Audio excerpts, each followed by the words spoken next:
तो कैसे हैं मेरे सारे भाई। वेलकम आप सभी का एग्री लोग यूट्यूब चैनल पे। तो जेट 2025 जैसे कि आपको पता है अपनी जो काउंसलिंग की प्रोसेस है, रजिस्ट्रेशन की जो प्रोसेस है वो चल रही है। उसी के साथ साथ में जो चॉइस फिलिंग की प्रोसेस है वो भी चल रही है, जो कि आपकी 21 तारीख से 27 तारीख तक चलने वाली है। इसी के बीच में जो स्टूडेंट चॉइस फिलिंग करने जा रहे हैं और उनके कहीं ना कहीं लो मार्क्स आ रहे हैं, उनको एडमिशन नहीं मिल रहा है कि उनका चांसेस नहीं है, लेकिन वो पेमेंट सीट को चूज करते हैं तो उनके एडमिशन के चांस बन रहे हैं या फिर उनको एडमिशन मिल रहा है। ठीक है, उनकी बात करने वाले हैं। और जिन स्टूडेंट्स के थोड़े ठीक मार्क्स हैं उनको अलॉटमेंट मिल रहा है, लेकिन कहीं ना कहीं जिनको उनका पर्टिकुलर जो उनका टारगेट है कि भाई मुझे ओल्ड गवर्नमेंट कॉलेज के लिए जाना है, लेकिन नॉर्मल सीट पे उनको कहीं ना कहीं अलॉटमेंट नहीं देखने को मिल रहा है, लेकिन वो पेमेंट सीट वहां पे चूज कर रहे हैं। तो वो पेमेंट सीट को चूज करके कोई गलती तो नहीं कर रहे।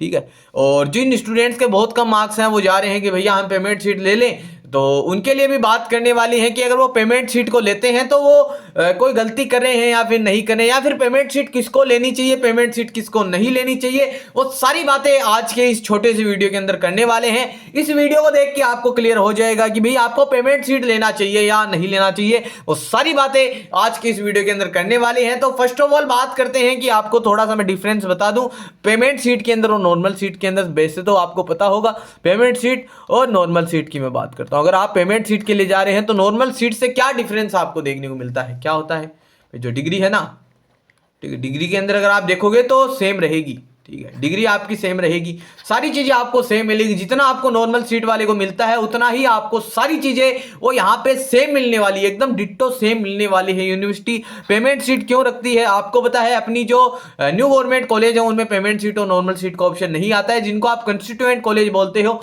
ओल्ड गवर्नमेंट कॉलेज मिलते बोलते हो, और आपके जो यूनिवर्सिटी के कैंपस है, ठीक है, उन्हीं के अंदर आपको नॉर्मल और पेमेंट सीट देखने को मिलती है। और यहाँ पे जो स्टूडेंट जाते हैं नॉर्मल सीट वालों को वही फैसिलिटीज दी जाती हैं और पेमेंट सीट वालों को भी सेम फैसिलिटीज दी जाती है। लेकिन इनके अंदर जो सबसे बड़ा मेजर डिफरेंस आ जाता है वो क्या आ जाता है, अगर आप पेमेंट सीट के लिए जाते हो तो आपका ईयरली 1 लाख रुपए लग जाता है। ठीक है, मैं कोई हॉस्टल फीस की बात नहीं कर रहा हूं, मैं आपको एकदम जो जो मतलब कि यूनिवर्सिटी के अंदर या फिर पर्टिकुलर कॉलेज के अंदर जो आपका खर्चा लगने वाला है उनकी मैं बात कर रहा हूं, ना कि इनके अंदर हॉस्टल फीस इंक्लूड नहीं है। 1 लाख रुपए आपका ईयरली लग जाता है। SC ST और गर्ल्स अगर आप हो तो आपके स्कॉलरशिप आती है, अदरवाइज स्कॉलरशिप नहीं आती है। लेकिन अगर आप नॉर्मल सीट के लिए जाओगे तो मेरे भाई आपके ईयरली 30,000 आपके लगने वाले हैं। ठीक है, नॉर्मल सीट के लिए जाते हो तो मेरे भाई एक जो मतलब कि आपका 4 साल के अंदर जितना खर्चा लगने वाला है, वही अगर कोई स्टूडेंट पेमेंट सीट के लिए जाएगा तो उसका 1 साल के अंदर ही लग जाएगा। जो पेमेंट सीट वाला जो जितनी फीस देगा उतने के अंदर जो है आपकी क्या मतलब कि आपकी पूरी 4 साल की फीस के अंदर जो है कवर हो जाएगी। लेकिन अब मैं बात करता हूं, ये तो बात होगी भाई डिफरेंस की, लेकिन अब जो मतलब कि नॉर्मल सीट किसको लेनी चाहिए, पेमेंट सीट किसको लेनी चाहिए और पेमेंट सीट किसको नहीं लेनी चाहिए वो बात करते हैं। जैसे आप पेमेंट सीट के लिए जा रहे हो, लेकिन आपका ये हो गया भैया हमारे तो लो मार्क्स है, ठीक है, लो मार्क्स है और हमें क्या है, हम ओबीसी कैटेगरी से हैं भाई। SC ST से हो तो अगर आपके 140 के आसपास अगर आपके नंबर है, 135 के आसपास नंबर है, तो कहीं ना कहीं आपको अलॉटमेंट देखने को मिल जाएगा। लेकिन अगर आप ओबीसी कैटेगरी से, अनरिजर्व कैटेगरी से और आपके नंबर आ रहे हैं भैया मेरे 150 नंबर है, भैया मेरे 160 नंबर है, तो इस केस में मैं क्या करूं, ठीक है, मेरे 140 नंबर है तो 140 के नंबर पे तो थोड़ा आपको जो मतलब कि कम देखने को मिलेगा, लेकिन ये है पेमेंट सीट के ऊपर चांस बनते हैं। तो अगर आपके इतने नंबर हो और आप जा रहे हो कि भैया मैं पेमेंट सीट लेना चाहता हूं, ठीक है, पेमेंट सीट के लिए मैं जा रहा हूं, लेकिन आप पेमेंट सीट को चूज कर रहे हो तो कोई गलती तो नहीं कर रहे हो। कैसे गलती नहीं कर रहे हो या फिर गलती कर रहे हो, जैसे अगर आप पेमेंट सीट वहां पे चूज करे और आपने क्या किया भाई 12th के साथ में ही एग्जाम दिया है और आपने क्या भाई नॉर्मल आपने पढ़ा था, बाद में आपने एग्जाम दे दिया, आपके 150 नंबर आ रहे हैं, भाई आपके इतने नंबर आ रहे हैं, तो आप अगर पेमेंट सीट लेते हो तो आपके लिए सही रहेगा या नहीं रहेगा। भाई आप अगर 1 साल का ड्रॉप ले सकते हो तो मैं बता दूं आपको ड्रॉप ही लेना चाहिए, क्योंकि अगर आप 150 के लिए पेमेंट सीट पे भी जाओगे तो आपको इतना अच्छा कॉलेज नहीं देखने को मिलेगा।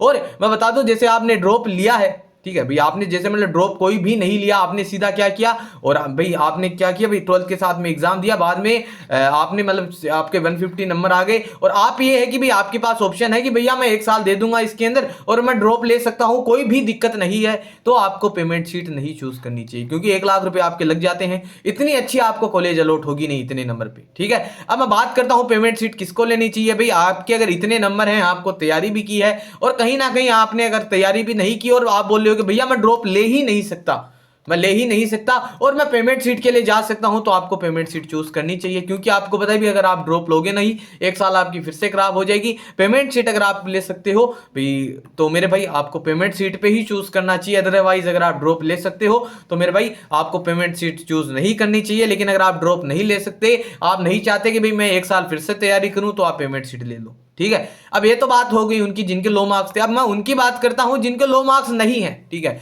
200 के आसपास नंबर है भैया, 190 हमारे नंबर है, और हम क्या है, ओबीसी कैटेगरी से हैं, अनरिजर्व कैटेगरी से हैं भाई। एससी एसटी वालों को तो आपको पता है एलडी ओल्ड गवर्नमेंट कॉलेज है भाई, ओल्ड गवर्नमेंट कॉलेज है, वो मिल जाएगी। लेकिन कहीं ना कहीं अगर आप ओबीसी अनरिजर्व कैटेगरी के अंदर आते हो तो 190 के आसपास अगर आपके नंबर है भाई, 200 के अगर आसपास नंबर है, तो इतनी अच्छी कॉलेज है वो नहीं अलॉटमेंट होती, ठीक है। यहाँ मतलब कि ओल्ड गवर्नमेंट के आपके चांसेस बनते हैं, लेकिन ये है कि भाई इतनी अच्छी कॉलेज आपको अलॉटमेंट नहीं होती। और आपका टारगेट भाई कुछ और है, जैसे मुझे मेरे 200 के आसपास नंबर है, मुझे मतलब कि पर्टिकुलर और यूनिवर्सिटी चाहिए, और मुझे मतलब कि और कॉलेज चाहिए भाई, मुझे ना लालसोट दोसा चाहिए, ठीक है, मुझे फतेहपुर सेकावाटी चाहिए। तो आप क्या करते हो इस केस के अंदर, पेमेंट सीट चूज करते हो, ठीक, पेमेंट सीट चूज करते हो। तो इस केस में आपको पेमेंट सीट लेनी चाहिए या नहीं लेनी चाहिए। जैसे आपके 200 के आसपास नंबर है, फतेहपुर सेकावाटी के लिए जाओगे तो आपके चांसेस नहीं बनते, लेकिन पेमेंट सीट के लिए अगर आप यहाँ पे जाते हो तो आपके कहीं ना कहीं चांसेस बनते हैं, ठीक है। तो आप चाहते हो कि भैया मैं पेमेंट सीट लेना चाहता हूं, तो मेरे भाई पेमेंट सीट आपको तभी लेनी है जब आप अफोर्ड कर सकते हो, ठीक है। जैसे आप मिडिल क्लास फैमिली से हो, एक फार्मर बैकग्राउंड से आते हो, कहीं ना कहीं एग्रीकल्चर फील्ड के अंदर जो भी बंदा है फार्मर फील्ड से ही आता है, तो मेरे भाई अगर आप पेमेंट सीट अफोर्ड कर सकते हो तभी आपको पेमेंट सीट लेनी है। अदरवाइज आपको जो अभी नॉर्मल सीट के अंदर अगर आपके 200 के आसपास नंबर है, 190 के आसपास नंबर है, तो आपको अलॉटमेंट देखने को मिल जाएगा नॉर्मल सीट पे कहीं पे भी, ठीक है। लेकिन ये है कि अगर आप अफोर्ड नहीं कर सकते तो आपको वही पेमेंट सीट के लिए नहीं जाना है। आपको जो नॉर्मल सीट मिल रही है उसी को आपको एक्सेप्ट कर लेना है और उसी के अंदर एडमिशन लेना है। मैं आपको ये बात क्यों बोल रहा हूं कि भाई उसी के अंदर आपको एडमिशन ले लेना है, क्योंकि मैंने ऐसे भी स्टूडेंट देखे हैं जो मतलब कि 4 साल उन्होंने क्या किया है, अपनी डिग्री है वो कंप्लीट कर ली है, एक अच्छे यूनिवर्सिटी के अंदर पढ़े थे, वो SKUST के अंदर पढ़े थे, वो बांदा यूनिवर्सिटी है उसके अंदर पढ़े थे, या फिर पर्टिकुलर कोई भी आपके MPUT मान लो, SKN मान लो, उसके अंदर पढ़े थे। लेकिन उनका क्या भाई 4 साल के बाद में उनको कहीं पे भी जॉब नहीं मिल रही, या फिर उनके पास कोई भी स्कोप नहीं है। वो यही बोलते हैं BSc एग्रीकल्चर के अंदर स्कोप नहीं है। क्यों बोलते हैं वो ऐसा? क्योंकि मेरे भाई 4 साल उन्होंने अपने ऊपर मेहनत नहीं की, उनके पास नॉलेज नहीं है, उनके पास जो है स्किल नहीं है। लेकिन पर्टिकुलर वही एक यूनिवर्सिटी का वही जो मतलब कि स्टूडेंट जिन्होंने स्टेट एग्रीकल्चर एग्जाम दिया था और स्टेट के एकदम मतलब कि लो कैटेगरी के अंदर कॉलेज है उसके अंदर उन्होंने एडमिशन लिया, लेकिन उन्होंने क्या किया 4 साल के अंदर अपने ऊपर अच्छी मेहनत की, अच्छा नॉलेज गेन किया और स्किल है वो डेवलप की। क्योंकि आजकल आपको पता है सारी चीजें आपको ऑनलाइन देखने को मिल जाती हैं, करने वाले को तरीका मिल जाता है और ना करने वालों को बहाना मिल जाता है। तो उन्होंने तरीका ढूंढा और 4 साल अपने ऊपर मेहनत की और आज वो एक अच्छा पैकेज लेके बैठा है। कहीं ना कहीं वो एक अच्छी अपॉर्चुनिटी उसको मिल चुकी है। उसने ऐसा क्या किया, उसने क्या किया, अपने टाइम को सही से यूटिलाइज किया।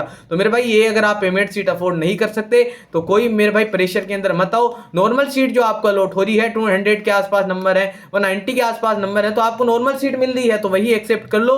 पेमेंट सीट किनको लेनी है? जो अफोर्ड कर सकते हैं, अदरवाइज घर वालों पे बर्डन नहीं बनना है। तो सीधी सी बात यही है कि अगर आप अफोर्ड कर सकते हो तो पेमेंट सीट लो। पेमेंट सीट के अंदर कोई भी डिफरेंस नहीं है, सारी चीजें सेम रहने वाली हैं। डिफरेंस रहेगा तो सिर्फ मनी का रहेगा, वो आप अपने अकॉर्डिंग देख सकते हो कि आपको लेनी चाहिए या नहीं लेनी चाहिए। अफोर्ड नहीं कर सकते तो नॉर्मल सीट ही लो, अफोर्ड कर सकते हो तो पेमेंट सीट के लिए जा सकते हो। क्योंकि आपको पता है पेमेंट सीट पे आपको एक अच्छी कॉलेज भी मतलब कि लो मार्क्स पे मिल जाती है, ठीक है भाई। हाई रैंक हो गई और लो मार्क्स पे आपको जो है एक अच्छी कॉलेज मिल जाती है। मैं बात कर रहा हूं पेमेंट सीट की। तो मेरे भाई अगर आप पेमेंट सीट के लिए जाना चाहते हो तो आपको अभी तक क्लियर हो गया होगा कि भाई पेमेंट सीट मुझे लेनी चाहिए या नहीं लेनी चाहिए। अगर आपको फिर भी ऐसा लगे, कुछ डाउट लगे, चॉइस फिलिंग से रिलेटेड अगर आपको कोई डाउट लगे तो मुझे कमेंट सेक्शन के अंदर बता सकते हो। और आपके लिए मैंने फ्री ऑफ कॉस्ट है, आपके लिए सबसे पहले मैंने फ्री ऑफ कॉस्ट आपके लिए जो चॉइस फिलिंग की PDF है वो सबसे पहले आपको प्रोवाइड करवाई है। बहुत सारे ऐसे स्टूडेंट है जिन्होंने चॉइस फिलिंग से मतलब कि जो मेरी PDF है उससे उन्होंने चॉइस फिलिंग भी की है। जिस दिन अलॉटमेंट लेटर आएगा मैं आपको दिखाऊंगा, ठीक है। तो आपको भी अगर वो PDF चाहिए तो वीडियो की डिस्क्रिप्शन में पिन कमेंट के अंदर आपको लिंक मिल जाएगी एग्री लोग टेलीग्राम ऑनलाइन, तो उससे एड ऑन हो जाना, मुझे मैसेज कर देना कोई भी डाउट लगे, कोई कैसा भी आपको डाउट लगे। तो इस वीडियो के अंदर इतना ही रखते हैं। अगर आपको लगा हो कि मैंने आपको कुछ इंफॉर्मेटिव बताया है, कुछ आपके लिए हेल्पफुल बताया और जो मैंने बताया है आपको समझ में आया है तो कमेंट सेक्शन के अंदर जरूर बताना। या फिर अगर आपने चैनल को सब्सक्राइब नहीं किया है तो चैनल को सब्सक्राइब कर देना। इस वीडियो के अंदर इतना ही रखते हैं, मिलते हैं आपके साथ आपके लिए ऐसी ही आपके लिए इंपॉर्टेंट और हेल्पफुल वीडियो के साथ। तब तक के लिए थैंक यू, जय हिंद।